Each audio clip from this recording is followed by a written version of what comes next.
नमस्कार, आप देख रहे हैं न्यूज़ भारत। मैं आपके साथ शगुन। आइए देखते हैं आज के टॉप 10 समाचार। बीजेपी के लापता विधायक विनय शाक्य भी देंगे झटका, बोले स्वामी प्रसाद मौर्य के साथ सपा में जाने का मन। उत्तर प्रदेश विधानसभा चुनाव से पहले भारतीय जनता पार्टी को झटका लगने का दौर अभी थमा नहीं है। योगी आदित्यनाथ सरकार में कैबिनेट मंत्री पद से स्वामी प्रसाद मौर्य के इस्तीफे के बाद बीजेपी के एक अन्य बागी विधायक विनय शाक्य ने भी स्वामी प्रसाद मौर्य के साथ सपा में जाने की सहमति जताई है। स्वामी प्रसाद मौर्य के इस्तीफे के बाद यूपी की सियासत में भूचाल मचा हुआ है। मौर्य के बाद 3 और विधायक बीजेपी से इस्तीफा दे चुके हैं। इनमें कानपुर के भिलौर से विधायक भगवती सागर, शाहजहांपुर की तिलहट सीट से विधायक रोशन लाल वर्मा और तिंदवारी विधानसभा सीट से विधायक ब्रजेश प्रजापति शामिल हैं। ऐसे में औरैया के बिथुना सीट से विधायक विनय शाक्य बीजेपी छोड़ने वाले चौथे विधायक होंगे। इससे पहले शाक्य की बेटी रिया शाक्य ने मंगलवार को वीडियो जारी कर पिता के अपहरण का आरोप लगाया था। हालांकि बुधवार को विनय शाक्य खुद मीडिया के सामने आए और अपहरण के दावों को गलत बताया। सहारनपुर में आयुष मंत्री डॉक्टर धर्म सिंह बोले, भाजपा छोड़कर नहीं जाऊंगा। यूपी विधानसभा चुनाव से पहले बीजेपी को बड़ा झटका लगा है। योगी सरकार में मंत्री स्वामी प्रसाद मौर्य ने मंगलवार को कैबिनेट से इस्तीफा देकर सपा में शामिल होने की घोषणा कर दी है। इनके समर्थन में कई भाजपा विधायकों ने भी इस्तीफा दे दिया। वहीं सपा में शामिल होने पर भाजपा विधायकों की लिस्ट स्वामी प्रसाद द्वारा सौंपे जाने की भी चर्चा हो रही है, जिसमें सहारनपुर के भाजपा विधायक और योगी सरकार में आयुष मंत्री डॉक्टर धर्म सिंह सैनी का नाम भी बताया जा रहा है, जिसका डॉक्टर धर्म सिंह सैनी खंडन किया है। भाजपा सरकार में आयुष मंत्री डॉक्टर धर्म सिंह सैनी ने कहा कि उनके बड़े भाई और रहेंगे। उन्होंने यह भी कहा कि उनके भाजपा छोड़कर सपा में शामिल होने की उन्हें सूचना नहीं है। उन्होंने भाजपा क्यों छोड़ी है, इसका कारण भी उन्हें पता नहीं है। वहीं एक लिस्ट का जिक्र करते हुए स्वामी ने कहा कि प्रसाद द्वारा सपा में जाने वाले विधायकों की सूची में मेरा नाम दिया है तो वह गलत है, वह भाजपा छोड़कर नहीं जाएंगे। मंत्री के मीडिया प्रभारी कमल गर्ग ने वीडियो जारी कर जानकारी दी है।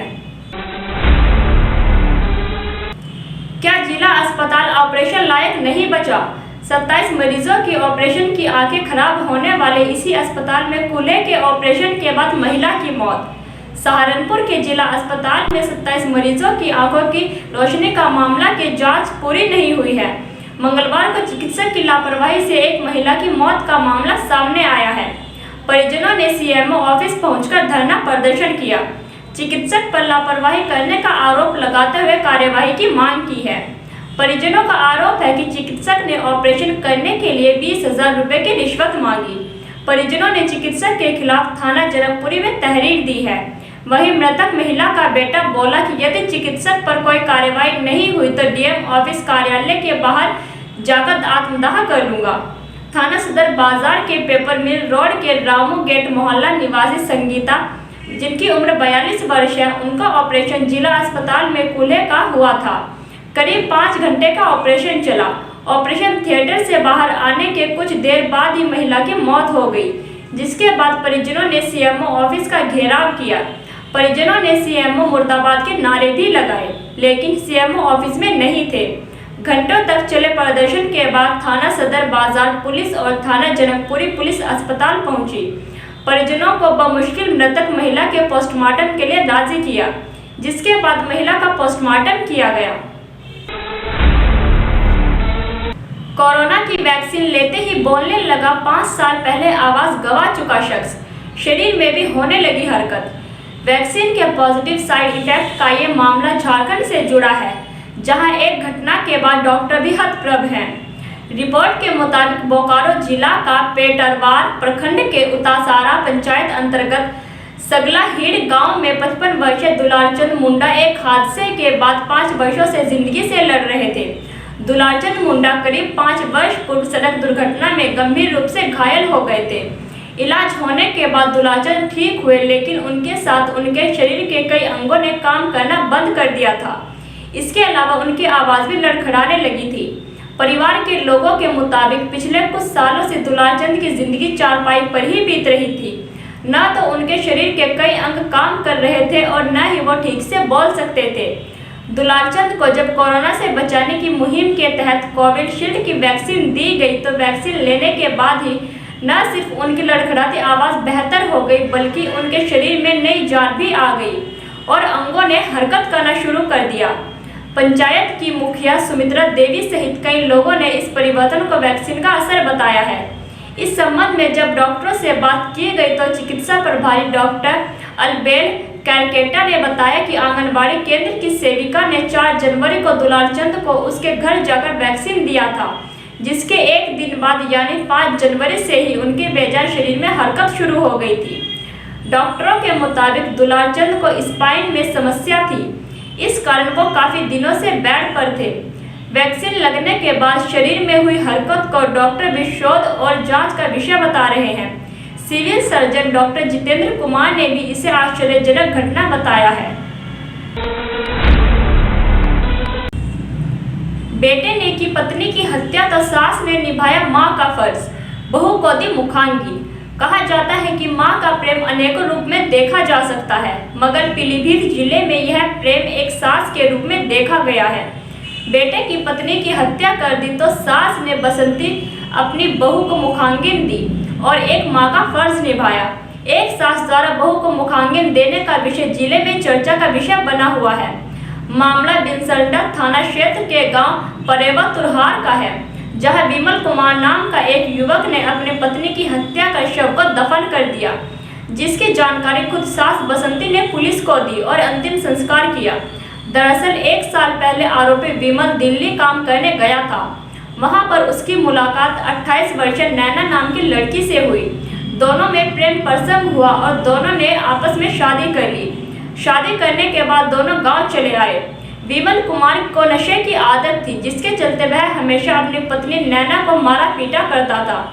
2 दिन पहले ही उसके नैना को पूरी तरह मारा पीटा। इसके बाद भी उसका दिल नहीं भरा तो उसने नैना का गला दबाकर हत्या कर दी और शव को ले जाकर एक गड्ढे में दफन कर दिया। साक्ष्य मिटाने के लिए उसने इसकी सूचना पुलिस को दे दी। यह सब माजरा विमल की मां और नैना की सास बसंती भी देख रही थी।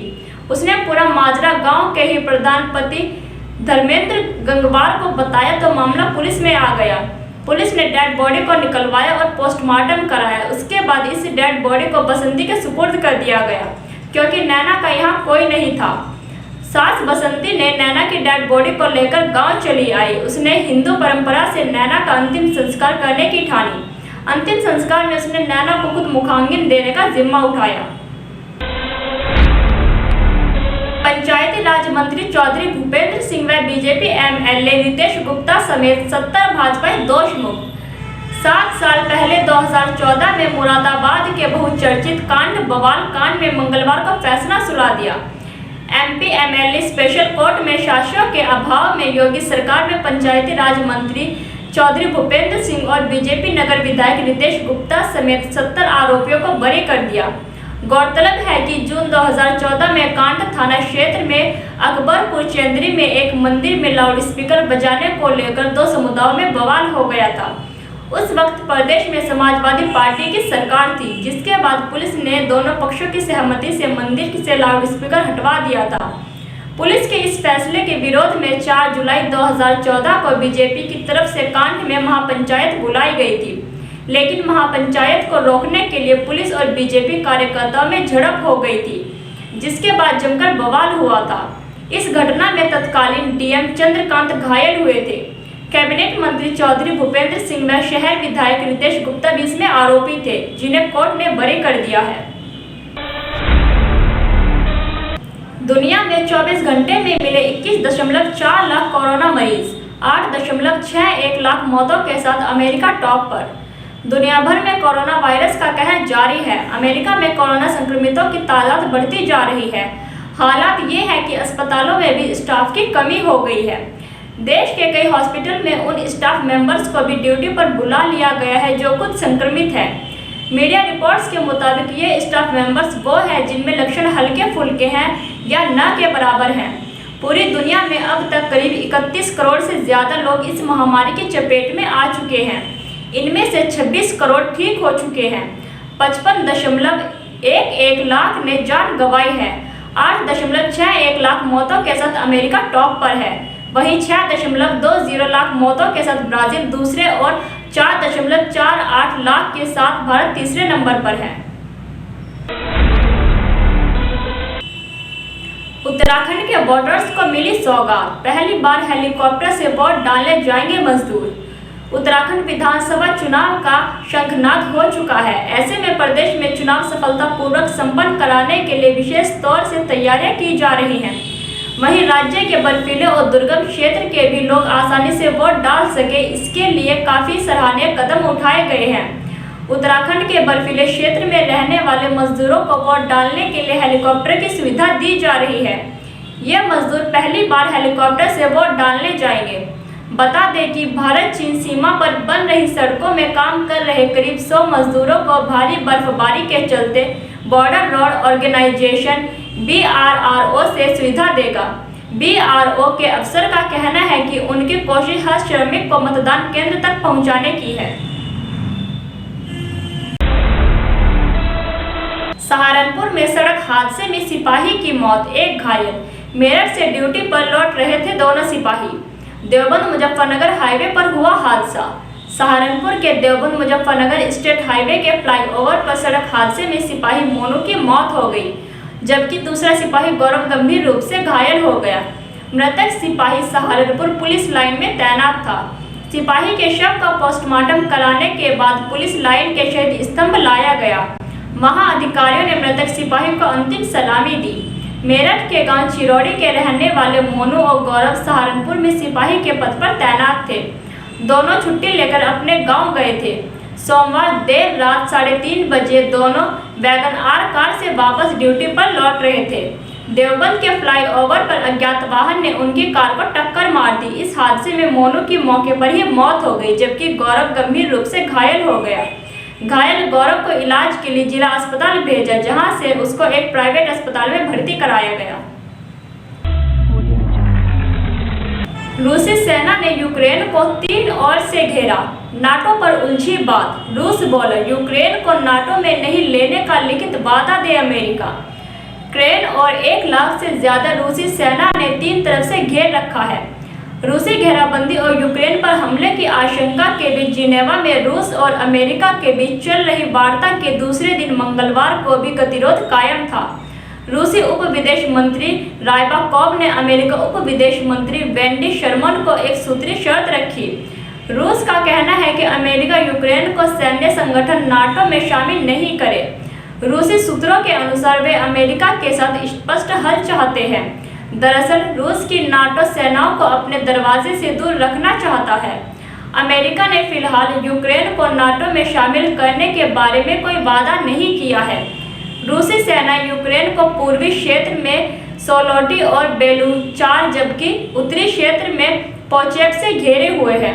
सैन्य विशेषज्ञों का कहना है कि रूस लगातार यूक्रेन की सीमा पर अपना सैन्य जमावड़ा बढ़ा रहा है। अतिरिक्त सैनिक भी तैनात है। ब्रेकिंग न्यूज के लिए बने रहिए एम न्यूज़ भारत के साथ।